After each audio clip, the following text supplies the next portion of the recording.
क्योंकि आज इंफॉर्मेशन आपके पास यहां तक है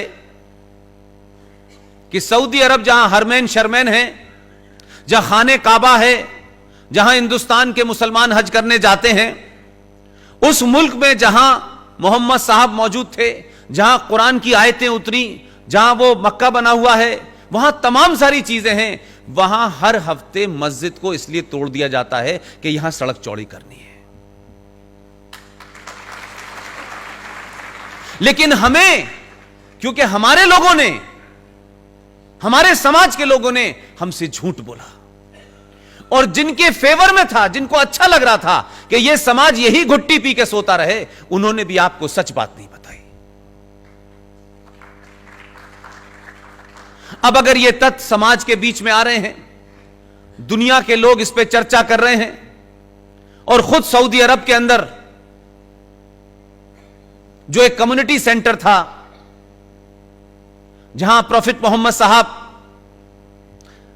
इस्लाम के पैगंबर, आखिरी पैगंबर, कभी कभी नमाज पढ़ा करते थे, वहां उस कम्युनिटी सेंटर में बहुत सारे बिजनेसमैन, उस जमाने जो बिजनेस तिजारत होती थी वो बहुत दूर से होती थी और ऊंटों के ऊपर होती थी, जहाज नहीं था।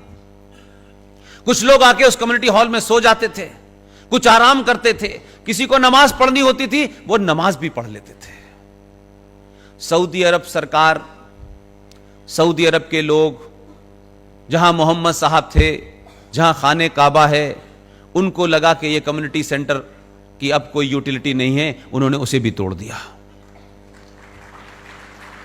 लेकिन हमारे यहां इस्लाम के मानने वाले, इस्लाम का नाम लेकर, कुरान मजीद का नाम लेकर, शरिया का नाम लेकर, हदीस का नाम लेकर लगातार झूठ और मक्कारी कर रहे हैं, और इस समाज को डराने का काम कर रहे हैं।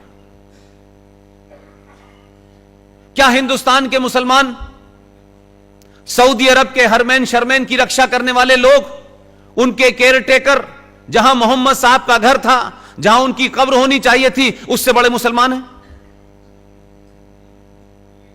लेकिन हिंदुस्तान, पाकिस्तान, बांग्लादेश में इस्लाम एक पॉलिटिकल एजेंडे के तहत इस्तेमाल किया जा रहा है।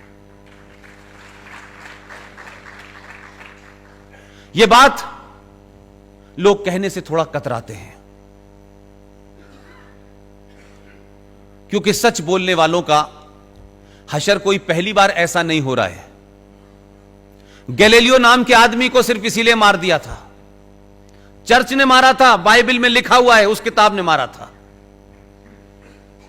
उसने सिर्फ इतना ही कहा था कि ये जमीन जो है वो उसके इर्द गिर्द नहीं घूमती, वो घूमता, ऐसा कुछ था। इनकी किताब है, उसमें लिखा है जमीन चपटी है। अजीब कंट्राडिक्शन है, पढ़ रहे हैं चपटी है, रहते हैं गोल पे। और मैं ये नहीं मानता कि जो भी लिखा है ठीक है, लेकिन उसको वो माने, उससे डराए ना। आपने 70 सालों में डरना नहीं छोड़ा और उन्होंने डराना नहीं छोड़ा।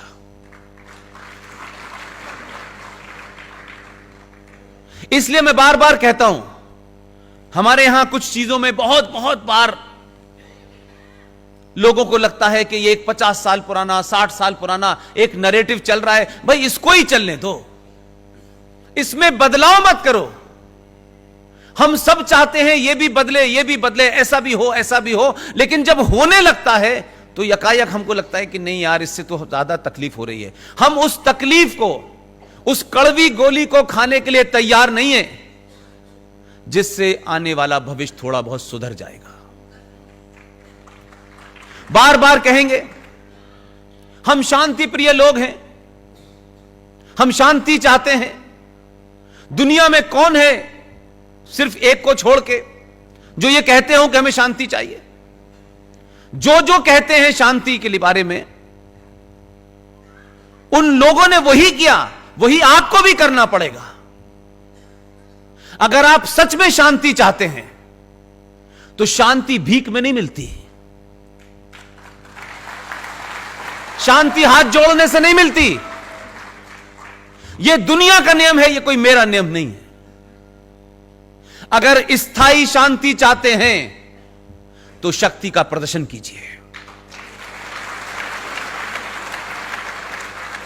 जब जब शक्ति का प्रदर्शन करेंगे, जितनी ताकत के साथ शक्ति का प्रदर्शन होगा, कम से कम उतने सालों तक शांति बनी रहेगी।